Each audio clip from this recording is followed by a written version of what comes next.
Magandang umaga, Pilipinas. Sarito ang magiging lagay at taya ng panahon ngayong Martes at sa mga susunod na araw.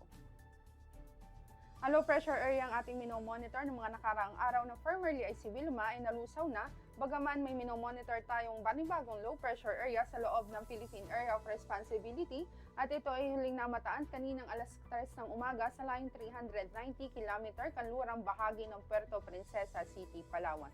Ito nasabing low pressure area, mababa ang tsansa na mag-develop bilang isang bagyo within the next 24 hours, ngunit tumataas ang tsansa nito sa mga susunod na araw at ito naman ay nasa labas na rin ng Philippine Area of Responsibility kung mabuo man ito bilang isang bagyo. Samantalang ang shear line, naasahan din natin ng patuloy na pag-iral, particular pa ring apektado nito ang silangang bahagi ng Northern at Central Luzon. Sa ibang nalalabing bahagi naman ng Luzon, naasahan natin ng patuloy na pag-iral ng Northeast Monsoon o hanging amihan.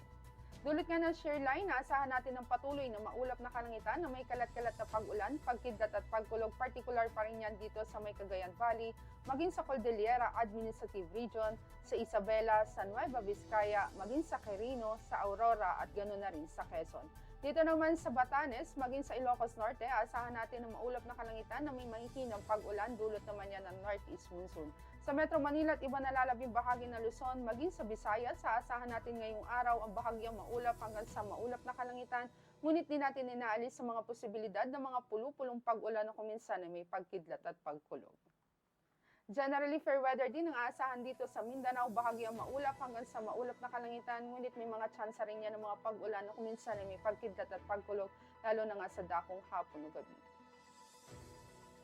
At kung ating mapapansin naman dito sa flight level wind chart, dito sa may 2,500 feet o 925 hectopascal, maging sa 5,000 feet o 850 hectopascal, dominant pa rin ang northeast monsoon, kakaranas pa rin ng malalakas na bugso ng hangin galing sa northeast monsoon ang northern portion ng Luzon. Maging dito sa 10,000 feet o sa 700 hectopascal, kung ating mapapansin, moderate pa rin ang epekto ng northeast monsoon, samantalang dito sa may 18,000 feet, 500 hectopascal, bahagya ng humina o weaker na ang epekto ng northeast monsoon.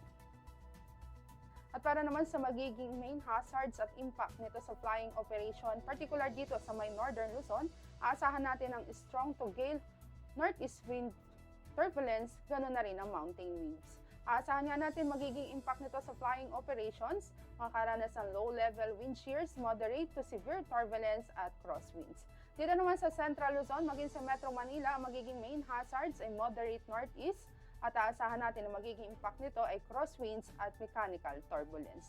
Dito naman sa southern portion ng Luzon, particular sa may Bicol region, aasahan natin na magiging main hazard ay terrain-induced maging turbulence at magiging impact nito ay reduced invisibility at prolonged low ceiling. Dito naman sa Visayas, aasahan natin na magiging main hazards ay moderate northeast winds at ang magiging impact nito ay turbulence at maging crosswinds. Dito naman sa Mindanao, aasahan din natin ang moderate winds offshore, samantalang dito sa ang magiging impact naman nito ay low level, low ceilings at maging occasional low level wind shear.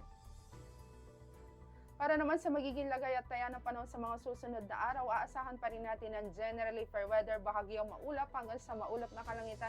Ngunit may mga posibilidad pa rin ng mga pulu-pulong pag-ulan na kuminsan na may pagkidlat at pagkulog, particular na nga yan dito sa Metro Manila, maging sa Cavite, ganoon na rin sa Lipa, maging dito sa Angeles, sa Puerto Princesa, sa Kalayaan Islands, ganoon din ang aasahan dito sa Mactan, maging dito sa Zamboanga at sa Davao. At para naman sa ating astronomical information, ang araw ay sumikat kaninang 0610 dito sa Metro Manila at asahan natin lulubog sa ganap na 1727. Para naman sa ating moon illumination, meron tayong 73% decreasing. At yan ang latest update natin sa weather. Para manatiling updated sa lagay at taya ng panahon, i-follow lamang ang Air Force Weather Center sa aming mga social media accounts. At sa ngalan ng aming commanding officer na si Colonel Alvin Jan Cugador, Philippine Air Force General Staff Corps, I'm Sergeant Jessa C. Cuenca, Weather Broadcaster ng Air Force Weather Center. Muli, magandang umaga, Pilipinas!